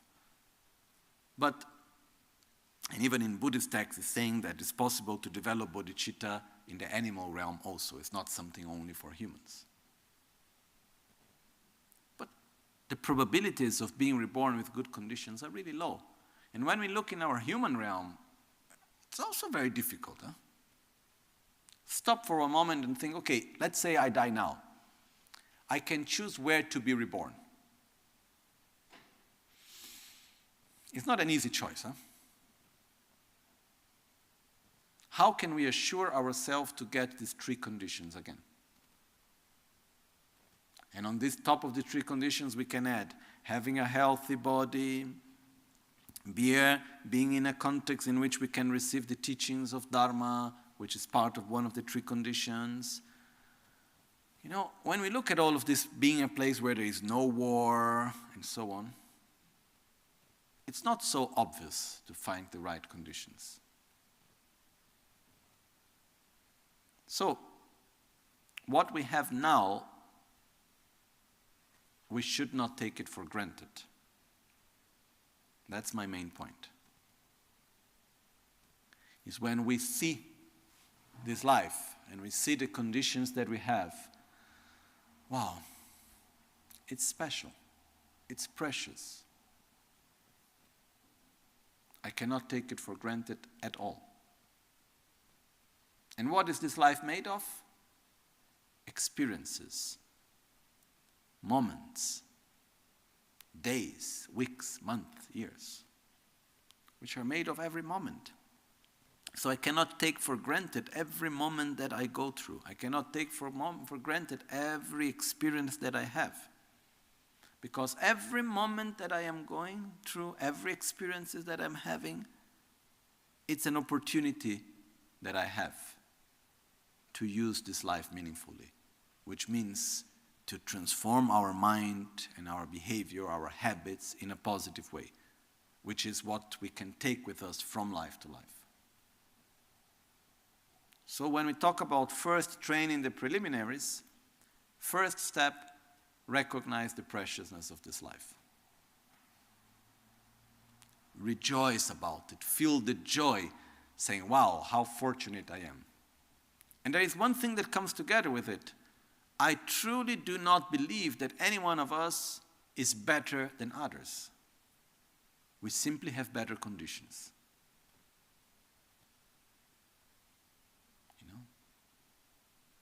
Because if we are put in a different condition, I want to see what is our way of reacting. I want to see what happens if we have no food. I don't want to see, but you understood. How do we react if we have no food? How do we react if we have no food and no perspective of having food? You know? I remember Rinpoche, he would always go, when we would go to Milan, he would do everything possible to make the road where he could stop to give money to those that were asking. And one time, there was one person asking for money, telling whatever story. And then the person, which was quite clear that was a lie. And Rinpoche gave money. Yes, here. And then the other person that was together said, Rinpoche, but he's lying, you know. True, not important. Important is that if he's asking, it's because he needs.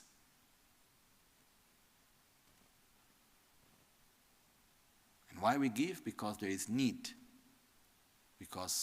And very often we are not able even to see the needs of others, because we are too busy looking at our own selves. You know? Rinpoche himself, he would say, I am a refugee. I have experienced not having food, not having a place to sleep, not knowing what will happen tomorrow. So I have some experience through which I can understand better these people. But if we would be in a situation where we have no place to go, we have no one to ask for help, we have no perspective in our life, no food to eat really, how would we act? We only know if we experience this, otherwise we cannot know. But I don't think we are better than others. I just think we have better conditions. So we need to really use these conditions in the best way. We cannot simply let it pass with meaningless things of this life, you know, things that, okay, we enjoy life, wonderful, we have pleasure, wonderful, we have many nice things in life, yes. But we need to live and experience them in a way that is meaningful, in a way that meaningful means that we can, that when the experience ends, we have become a better person. That's what it means to do something meaningfully. In Tibetan it says Nyingpo Lempa, which means to take the essence. We take the essence from an experience when by the end of the experience we have learned something new. We have become better. We have familiarized ourselves with a better part of ourselves. We have grown. And we take the meaning of life, we make our life meaningful, we take the essence of life, when by the end of our life we are a better person than the one that was born. When we were able to cultivate love and kindness and wisdom. When we are more stable and more satisfied. Where we're able to develop positive habits and overcome some of the negative habits that we have. Not necessarily all right away, that's not possible, but a part of it. That's how we make this life meaningful. So, I'm not saying at any moment that we need to give up this life. Not at all. You know? We have this life, we have this body, so we enjoy it. But we need to live it in a meaningful way. We need to use every moment in a way that it helps us to become someone better, to develop our qualities. We cannot let this opportunity just go like that. I think it's very clear, no? So, we need to reflect again and again upon the preciousness of the conditions that we have, about how precious and rare is this opportunity that we have. You know, from the basic things. One time I stopped taking for granted that I could walk well when I twisted my ankle so badly that I couldn't walk well for a few months. Then I started to think, oh, that's not obvious to walk well. Or when I got a diagnosis of a disease in my eye that never degenerated, so I am fine. But when I had this diagnosis, and then I started observing, and I saw that my auntie has the same type of disease, and she already needed to do 3-time transplant of cornea. And I was saying, okay, there is a possibility that I get blind. So I was imagining, how would it be if I would be blind? Oh, how nice that I can see. Let's use my eyesight in a good way, you know. So we truly shouldn't take for granted what we have. We should rejoice. We should feel not only the joy, but the need to use it in a virtuous, positive, meaningful way. When we stop taking the good things of our life for granted, and we give really priority to make good use of our life and the conditions that we have, that's when we have realized the preciousness of this life. Okay? And that's the first of the preliminaries. That's the first preparation. And it doesn't come automatically. It's something that we need to train ourselves into. We need to remind ourselves again and again. And it must be done with a joyful way. Because when we start seeing the conditions we have, we say, wow, it's not something that I can take for granted. It's really special. So more than joy is a sensation of gratitude. Oh, how fortunate I am. How wonderful I have these conditions. Why me? Now I don't know. Something I did in the past. What it was now, it doesn't matter. The important thing is that I have these conditions now. So let's make good use out of them. Let's be careful not to get lost into the little things, the little problems of daily life, into the little desires that are not being satisfied, into the small aversions, and into all the little stupid things of life. I'm sorry if I put into these words, stupid. But how many things are there that we make a lot of problem out of them, or we consume our life with them, both with attraction or aversion, that when we are into something more deep, when there is a moment of actually real need, we see that they were superficial.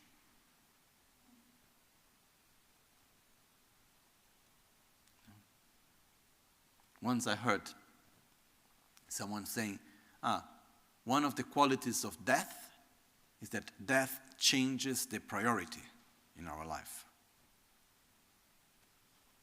And the problem is not dying, and we will die.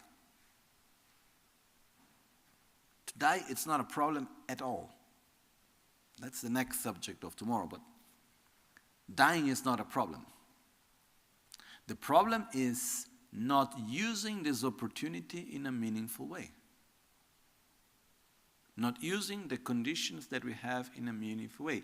The problem is living our life as if it's normal to have the conditions that we have, taking for granted where we are, and consuming life with meaningless things. That's the problem. The problem is reaching the end of this life and asking oneself, what have I done in this life? And the answer is, I don't know. That's a problem that can be solved. But it's a problem.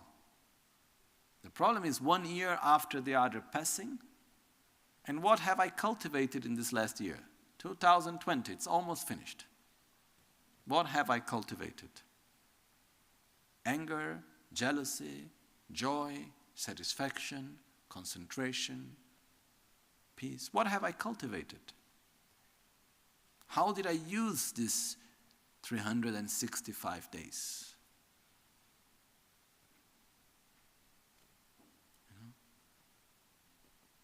Because it's not obvious that it will continue. And in these last 2 years, there were many good things of our life that we took for granted that suddenly were not there anymore.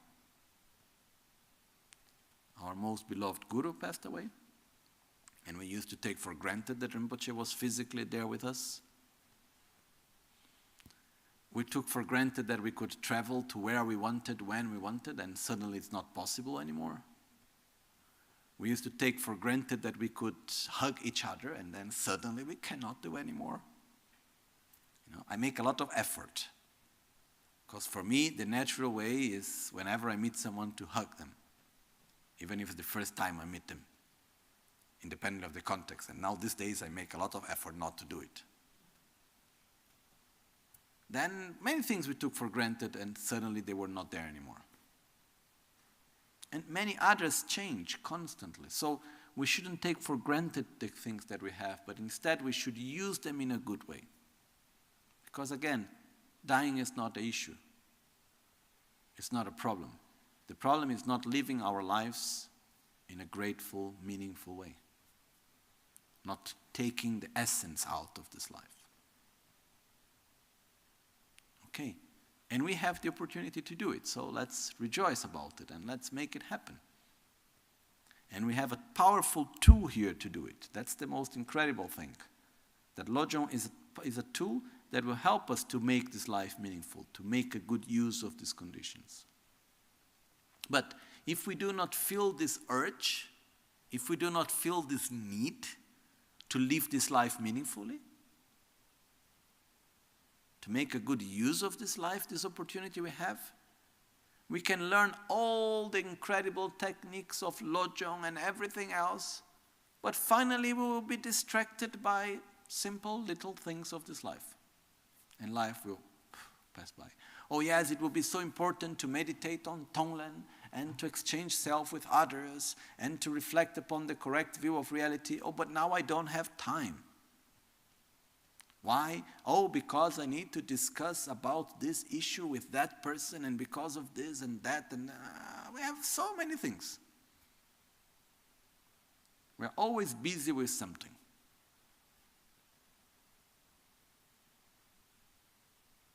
And we will always be busy with something.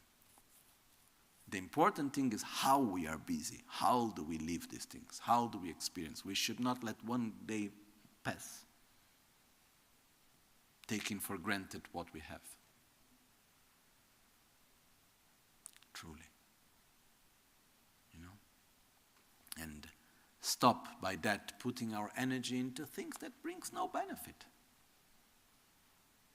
So, concluding, there are 2 points in this first part of the preliminary, this first preparation, the first foundation that we need to build. First, where do I want to go? Do I want to live in a perfect world, or do I want to live perfectly in the world? Do I want to change the world, or do I want to change the way how I relate myself? Is happiness and suffering coming from external conditions, or is it coming from all the filters that I have within myself, mainly? And this we need to make very clearly.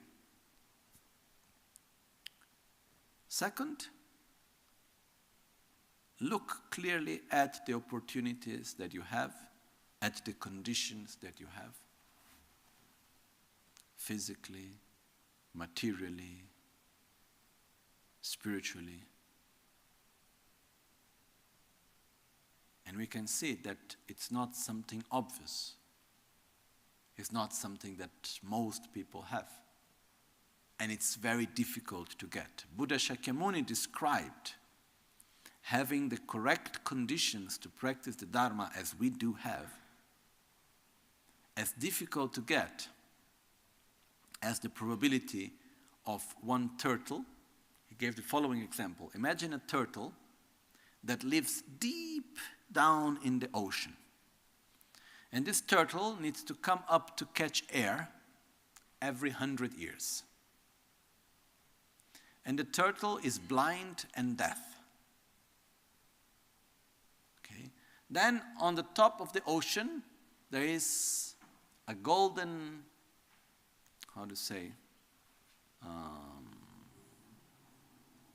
floating circle. So there is this,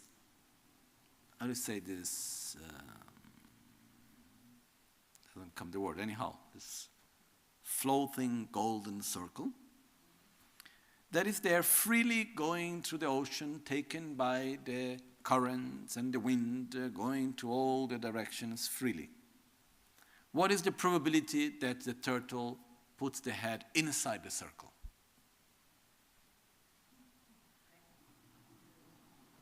That's the probability of having the conditions that we have now, according to Buddha Shakyamuni. Okay. There are other examples also. There's one example that says, imagine you have a very flat surface, like a glass. And then you take a handful of peas, like a piece of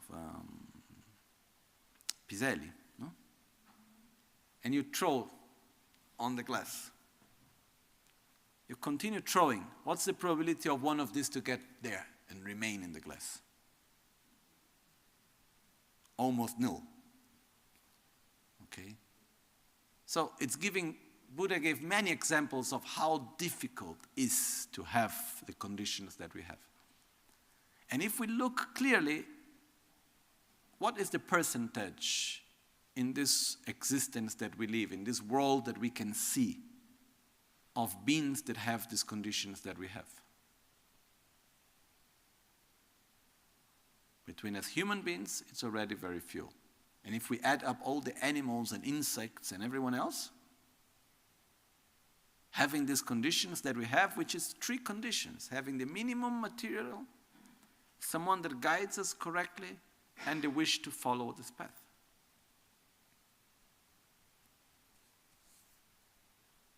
It's really, really, really a minimum. And for whatever reason, I don't know, we have these conditions. We don't need to feel ourselves better or special, but we need to recognize the preciousness of the opportunity we have, and we should make a good use out of it. Okay? So, with this, we conclude for this morning, which is understanding the preciousness of this life. And I request you, please, everyone, to reflect upon it, to think again and again. And to remember that the problem is not that we cannot enjoy ourselves, we cannot do nice things, it's not that we cannot have a nice life. The other way around, we should enjoy life as much as possible in a meaningful way. Okay? It's not that, oh, no, you cannot enjoy because life is too precious. What are you doing? You're losing time with pleasure. No. The point is not that we cannot enjoy, it's how we do. And we will go through the teachings of Lojong. The method is there to show how we can transform any circumstance in a meaningful way, both pleasurable and unpleasant situations also. Okay? But it's fundamental that we have this urge to say, I must make my life meaningful. I don't want to waste this opportunity that I have. And we rejoice about what we have. We feel grateful for what we have. Okay. So with this we conclude for this morning. This afternoon, Lama Caroline will be giving teachings on making peace with the environment, also very important practice taught by Lama Michel Rinpoche. And then tomorrow morning we come back again for the practice at 9 and the teachings at 11. Okay? But take some time to reflect upon the preciousness of this life. Okay? Jetsu alame kutse rapten chi nam karatin le chokchur gepa dang losan tempe dreme sasumgi drove minsela takto ne gyur chi kewa kunto yanda lama dang drame cheki pela longche chi Sadang lamge yunte rabzone dorje change kopa nyur tobo sho nimo dele tsendele nime kuyan delek shing ninsen takto delek pe kuncho sumki jingilop kuncho sumki ngodrubtsol kuncho sumki trashi sho At dawn or dusk, at night or midday, may the three jewels grant us their blessings. May they help us to achieve all realizations and spring all the path of our lives with various signs of auspiciousness. All'alba o al tramonto, di notte o durante il giorno, possano i tre gioielli concederci le loro benedizioni, possano aiutarci ad ottenere tutte le realizzazioni e cospargere il sentiero della nostra vita con molti segni di buon auspicio. Oma Hong Tenpa Lame Sangye Rinpoche, Kyopa Lame Tamcho Rinpoche, Trenpa Lame Gendo Rinpoche, Kyamne Kuncho Sumla Chopa, Locho Sambo Pagyu Treshipa, Tuche Tempe Trinle Yarmoda, Pegedro Lo Zambe Zeb, Panden Lame Shela Chopa. Buon appetito. Grazie a tutti.